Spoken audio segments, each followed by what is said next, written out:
I'd like to start out with this idea of how ubiquitously connected we are today as consumers. So sort of how we started out in the last session. Because today we are armed with our own personal shopping device, our mobile phones when we walk into a store. Today, 2/3 of the world population is connected via a mobile device. You know, the iPhone has only been around for 12 years, but now it's become such an integral part of our daily lives as shoppers. And I'm just really curious to see how this connectivity has enabled your businesses to evolve. So, who wants to start?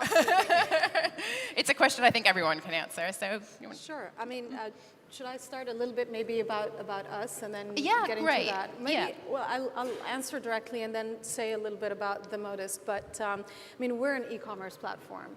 And so naturally, this is part and parcel of what we do.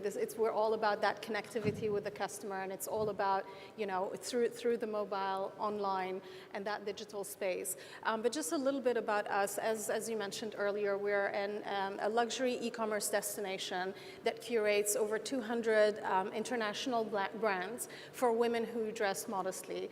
And it's a market that is vast, but it's also a niche market. And it's a space that is completely underserved. It's a woman who has had a perennial problem to find product and outfits that work for her. And it's a personal experience that I have seen in the way that women in my family dress and in the way that I dress.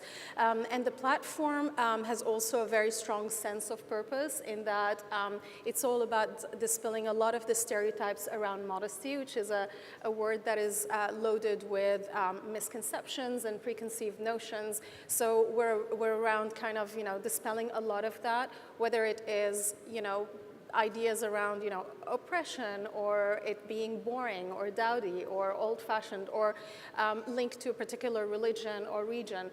And so we've created this platform that is non-denominational, that speaks to women across faiths and age groups and backgrounds in a manner that is fashion-forward and in a manner that offers a relevant solution to their problem. So again, back to your question, because we are online, because we are digital, because we are e-com, that connectivity is, you know, in the essence of what we do. Yeah, absolutely. Yeah. Right. Well, Unique has been growing consistently over the last 5 years to establish itself as a leading platform for distributing beauty products online. Mobility is very important for us. It's about 60% of our traffic, half of our sales. But if you look at the details of the consumer journey, you will find that a lot of consumers do research on mobile during their commuting, for example, in the morning, but then they might finish their order on desktop during the weekend. So we try to catch the consumer at any time of the day, obviously, but with a strong focus on online only. We don't try to be everything for everyone. We want to be online and the best in offering a great journey for shopping beauty products online. Yeah, interesting. Right. And then for Facebook and Instagram, where I work, I think mobile and connectivity is at the absolute heart of what we do. We're now 2.7 billion people around the world who are on one of our services every month, over 2 billion every single day. And how that connectivity happens is just the heart of what we do. From our last earnings call a couple weeks ago, over 90% of our revenue comes from mobile. And this is something that we've had to orient the entire company around. I think when I joined 8+ years ago, 0 of our revenue was mobile. But what we really had to do was to reorient the company, and that's everything from how our products are built, how we do design review, how we talk to our clients, the kind of solutions that we're bringing to market. All of that has had to reorient around mobile and connectivity. Great. Joel, I just want to pick up on something that you mentioned around how, you know, shoppers very much today shop on their own terms, not the terms dictated to them by the retailer. So with the customer very firmly in the driving seat, I guess as a retailer, it's you know, your job is to connect the dots and create that seamless experience.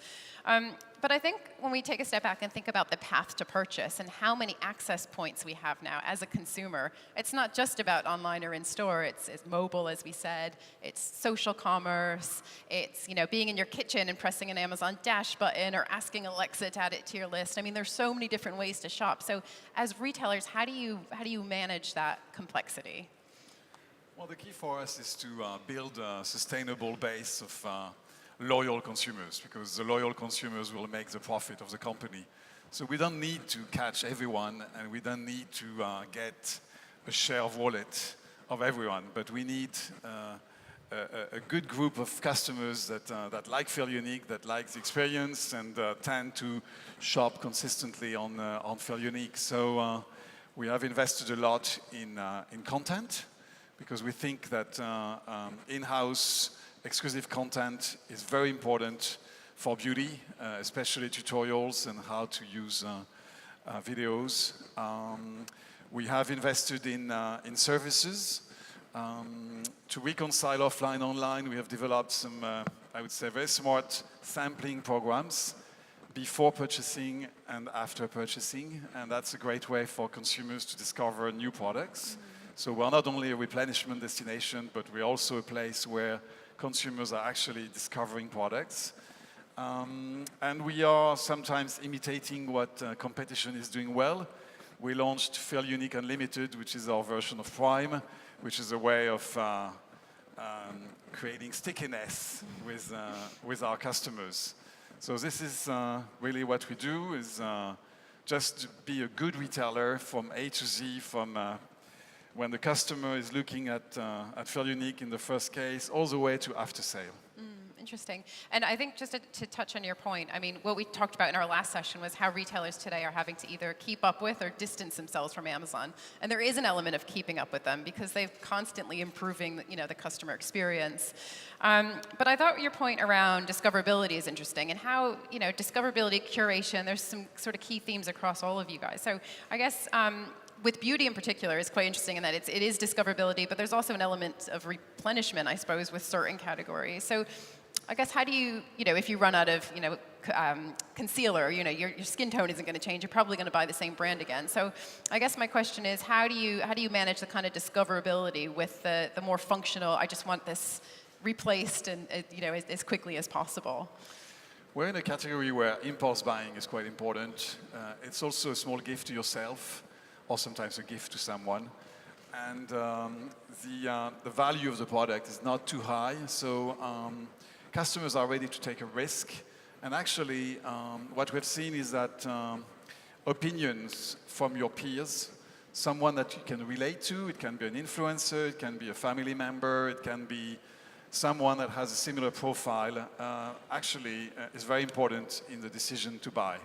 So we have introduced a lot of user-generated content on the site because we think it's the best testimony to buying a beauty product. Yeah, absolutely.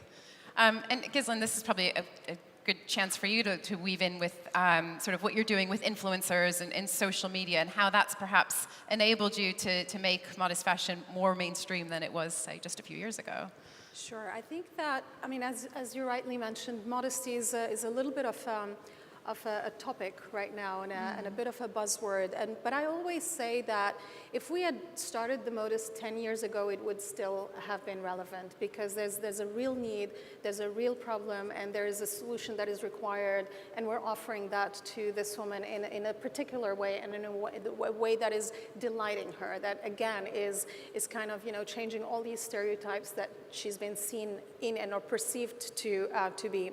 But certainly the world of influencers and the world of social media has amplified that conversation and has enabled communities of women, modest dressers, young girls in different parts of the world, from Asia to America, to connect together and actually share values and share and identify similar lifestyles, and that's very, very powerful, and that's part of the conversation that's been had, and that is really bringing this this topic to the fore. And it's a space that is very relevant to what we do. We see ourselves and our customers see us as a brand that they connect emotionally with, and so having communities and having that connectivity with the community who, our community of women is very important, and is something that social media is such a relevant platform, or rather, Instagram, Facebook, all these platforms are relevant spaces for us to connect with her and to continue to engage. Yeah, it's really fascinating that you've tapped into this. Well, I guess it's not too much of a niche because it's becoming very popular. Yeah. But you've tapped into this underserved market, and it's because of technology. It's because of the community that platforms like Facebook provide that have enabled you to do that. Right. And I guess, Beth, just bringing you into the conversation, what are some of the challenges that you're seeing amongst retailers today, and how is Facebook helping retailers to overcome some of those challenges? Sure. So I think the challenges that retail faces right now are both new and evergreen. I think they're new in that how mobile has fundamentally disrupted and changed the consumer's mindset, her expectations, and how she goes about discovering things that she didn't know that she wanted or needed. I think that has upended things and is requiring a different way of thinking. At the same time, the challenges are evergreen. It's about brand awareness, brand loyalty, brand love, driving to store, having a robust e-com program that is going to treat things in a truly omni-channel way. I actually would love if we got to a point where we stopped talking about channels, because the only people who talk about channels are marketers.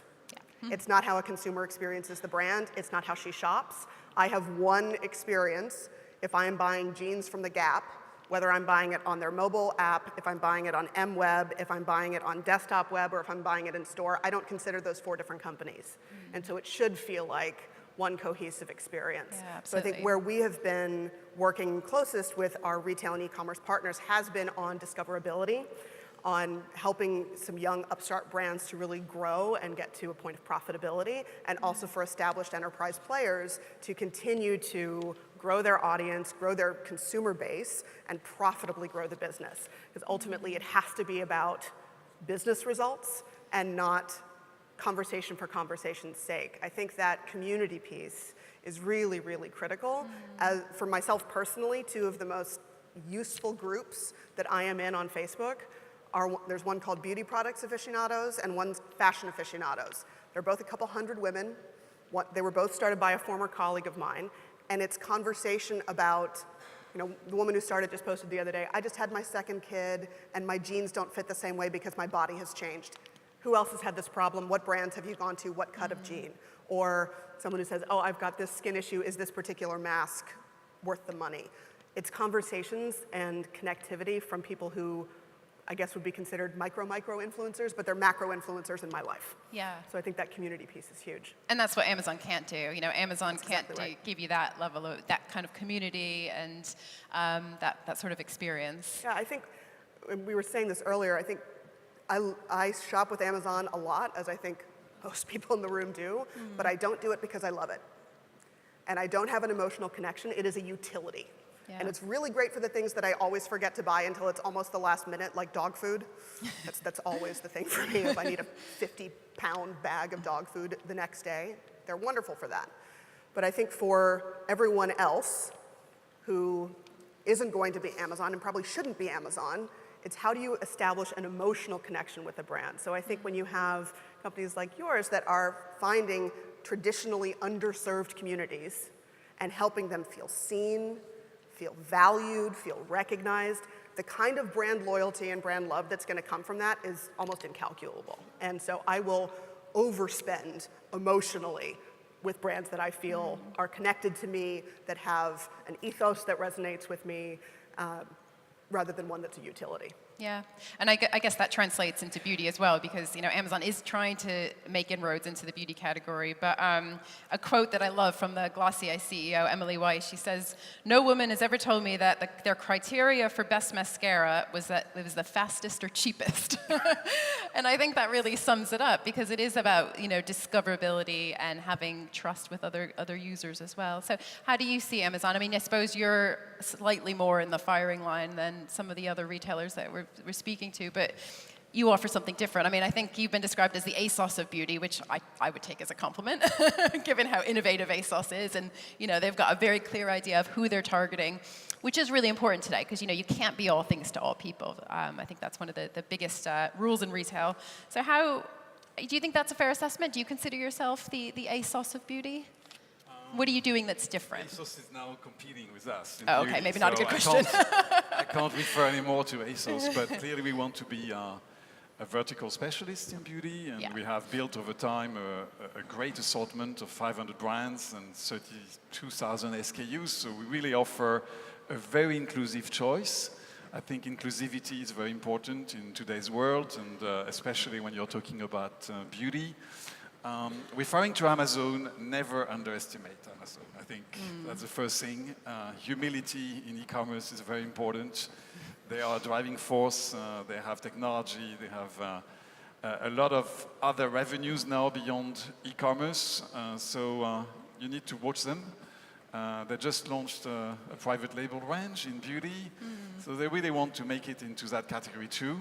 But it's true that all the luxury brands are not very comfortable with Amazon because it's too utilitarian. In Europe, you have legislation that requires you to have some stores, actually, some physical stores to be able to sell online. So that makes it complicated for Amazon.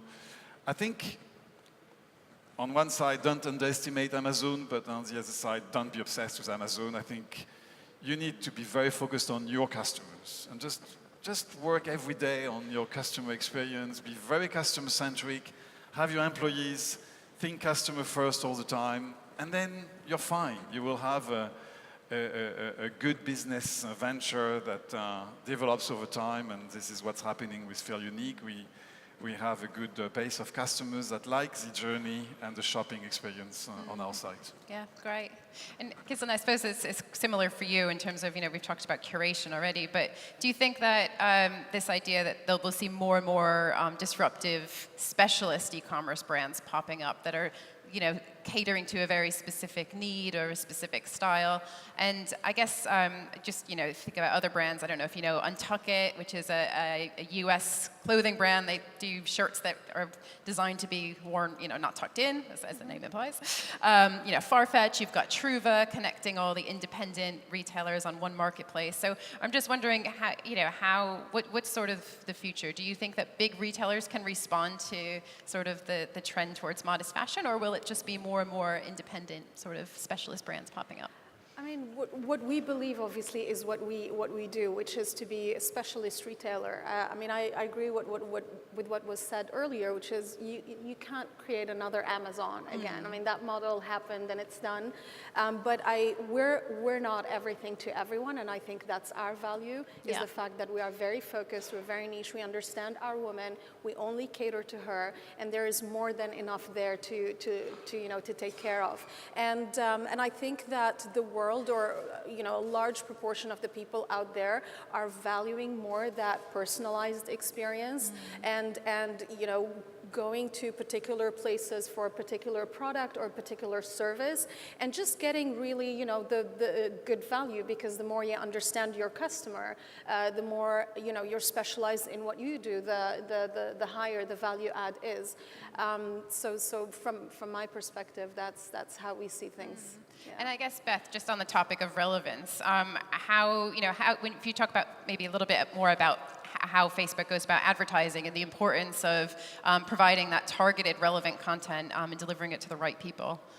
Is that something that you could just talk about, how you're helping retailers to do that? And also, I guess my other question is it just at the discovery phase of the customer journey that you feel that Facebook adds the most value? Or is there perhaps an opportunity for post-sale? So, you know, where is my package? Or I'd like to return this product. How do I go about doing that? So do you see any opportunities there for retail using Facebook? Yes. I think yes to all of the above. I think, you know, it's from an advertising perspective and from a targetability perspective, it's really a matter of what does each retailer or e-com player bring to the table? What do you know about your customer base, and how can we marry that up with what we know across our user base to really understand how we can get the right content and advertising and products in front of the right people at the right time? Whether that is a moment of true, pure discovery, full to order fulfillment. I think that what will be really interesting to watch over the next couple of years is how brands use messaging, in particular, for customer service, but also beyond it. So I think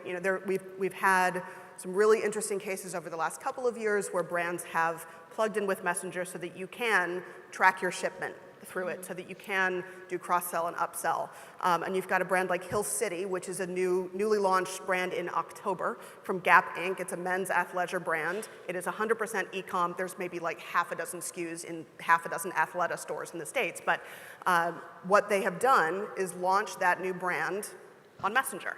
And people can transact there. You can sign up to be a fit tester, so you can try out the gear and give Gap feedback on the cut of the pant or the jacket or whatever it is. And so having that happen in a one-to-one conversation, I think is a really interesting innovation that we're going to see a lot more flowering in that space over the years to come. Great. One final question for me before I open it up to the audience for questions. What excites you about the future of retail? What do you think retail will look like in sort of 5 to 10 years' time? I mean, will it just be drones dropping packages from the sky, or will it be, having ultra hyper personalization and great experiences in store, or do you think it'll maybe be a blend of the two? Well, I think the young generation is extremely demanding in having the best customer service, great offer, great assortment, but also engagement.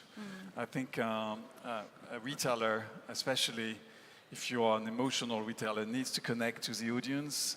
At Fair Unique, we have partnered with an NGO called Mind, which invests in helping problems, psychological problems of younger people, because we know that beauty can create some issues with self-esteem. I think ethos and really having a corporate engagement will be very important if you want to keep that bond with your audience. I think what excites us is continuing to understand the customer better as all of these innovations kick in, because I think that should be in the center of everything that we do, regardless of what's happening and how the world of retail is evolving. And I think that customer is ever evolving, and that customer, and we need to keep pace with that, and we need to constantly evolve the experience and what we're offering her, according to her progress and where she is in life. And we've launched our own brand last year, and that was a response to a gap in the market and a need and something that she's been looking for. And the excitement again for us down the line is how do we continue to listen to her and understand what she's asking for and offering that to her in whatever shape or form that may be. Interesting, great. I think there's no better time to be in retail than right now. And when I see headlines that are usually spelling some form of doom and gloom, it just makes me really angry because I think it's wildly inaccurate. I think we're in an evolutionary moment, and the thing about evolutionary moments is that not everyone survives them. But those that do are going to be the ones that behave more nimbly, that try new things, that get comfortable with being uncomfortable, and that are going to not only catch up to where the consumer already is, but help define where she's going. And so I think that's really the opportunity in front of us, is to write the next X number of decades of this industry story. And we have more tools at our disposal now than at any other point in time. You have an ability to storytell about what you are doing and the value that you bring in a way that we've never had before. And so I think we're going to see a resurgence of the store, of good stores you actually want to spend time in. I think there's some really interesting work happening there. I think the more friction we can take out of the online experience, the better. And so I think it's those two things. How do we have experiential, emotional, resonant experiences combined with making it easier for her to do what she wants to do wherever she wants to do it? Yeah. I think that's what it looks like. Right, yeah, and I completely agree. I mean, I keep describing what we're seeing as retail Darwinism. So it's survival of the fittest, it's, evolve or die, and the ones that are evolving are doing really fantastic things. Yep. Great, okay, so we have a few minutes for questions from the audience, if anybody would like to ask a question. There should be somebody going around with a mic. Or are we stumped? Sorry, can I mention something? Yeah, go ahead. I wanted to open the discussion on how you spend your money, because what you're describing is fantastic, being omnichannel is great, but it's super expensive to be good in everything. Managing your data, if you really want to exploit them, is quite a heavy investment. So my question to you is, yes, it's great, the future is great, but you have pressure on the retail price because there is heavy competition. And then you need to invest in omnichannel, in making your stores a destination with entertainment and all the things we're reading. And you need to invest in IT and data. How do you manage all of that? Well, I never said it was easy. If it was easy, everyone would be doing it. I think that there's a lot of hard decisions that have to be made. There certainly are trade-offs, and I think that it's a matter of being really, really crisp on what the vision is for 6 months out, 12 months out, 18 months out. And within that, understanding what do I have to make be a non-goal for right now. Only you are going to know what that's going to be for your business, but I think it's been something that's been part of what we do at Facebook, is to understand there are going to be some things that we need to run after right now and have a real focus on. Retail and e-com has been one of them. And then there are other things that we know we could do. There is a universe of things in front of us that we can pick from, but you have to be very specific and thoughtful about, I'm going to take this whole batch and push it to the side. Because I could spread myself an inch deep and a mile wide, or I could get these 6 things really, really right. And then I'm going to be much more equipped to take on the additional stuff. So what that means on a practical basis of do X and not Y is going to be specific from company to company. But I think it's the non-goal portion of things is important. Interesting. And not to say that it's not, that it's inexpensive or that that's not a dilemma for all brands, but I think there's an element around, when a brand starts connecting emotionally with the customers and when you're starting to build communities and engage with them, that is an investment that in the long term actually pays off, because that organic, that engagement that you're harnessing with your community actually translates to sort of an organic growth and commerciality down the line. So there's maybe an element there which is where one can invest at the outset. I mean, it's a constant ongoing thing, but it's something to be considered. Yeah, great. We're officially out of time, but I think we'll take one question if that's okay.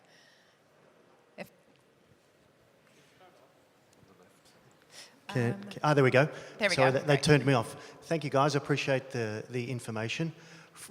My question comes around supply chain and inventory availability. So from a physical inventory perspective to satisfy the customer demand and delight experience, could you talk for a minute or two just about how you do that from a supply chain and inventory availability perspective? It's on the supply chain and whether you need to have your own stock. I'll answer for Feel Unique.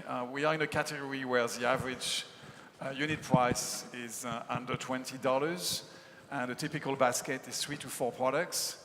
So we think that from a consumer point of view, receiving one parcel is so much more practical, and we have decided to stock most of our inventory. However, we have introduced recently a second model for some brands where we can do some drop shipment directly from the brand to the consumer. But we see it as a secondary model to our main model, which is to stock the products for the convenience of the customer. Great. We'll take one more, and then I think we'll be kicked off stage.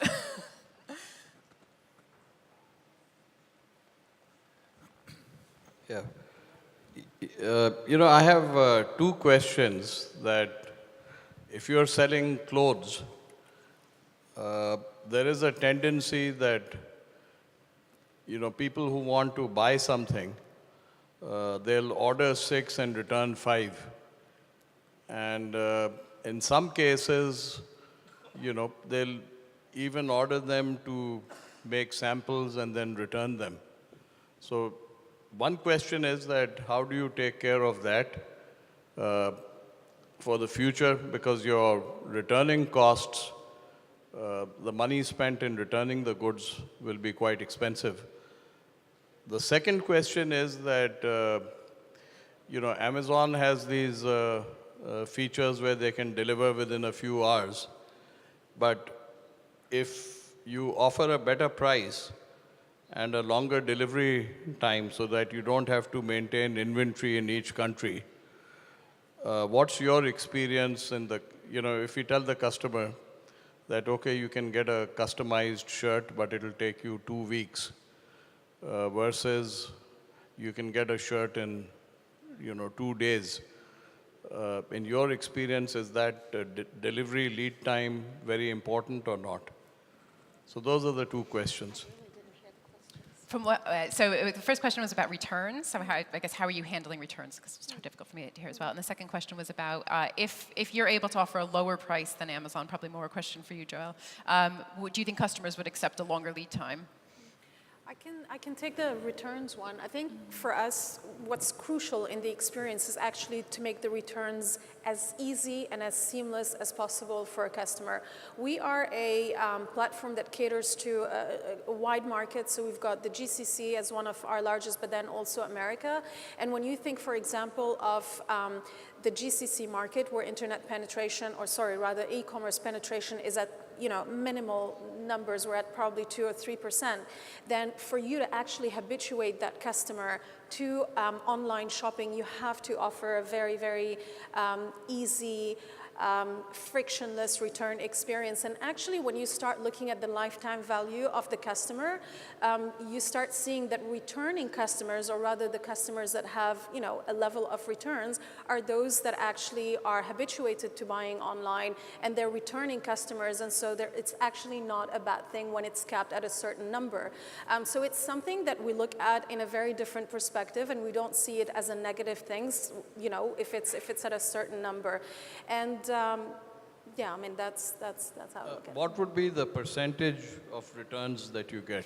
I think it depends on your space. So, in the luxury space, it would be different from, for example, if you're a mono brand, a single brand. So it really differs. It depends on your business. And the second is that for your US market, do you keep the inventory in the US, or you ship from where you produce?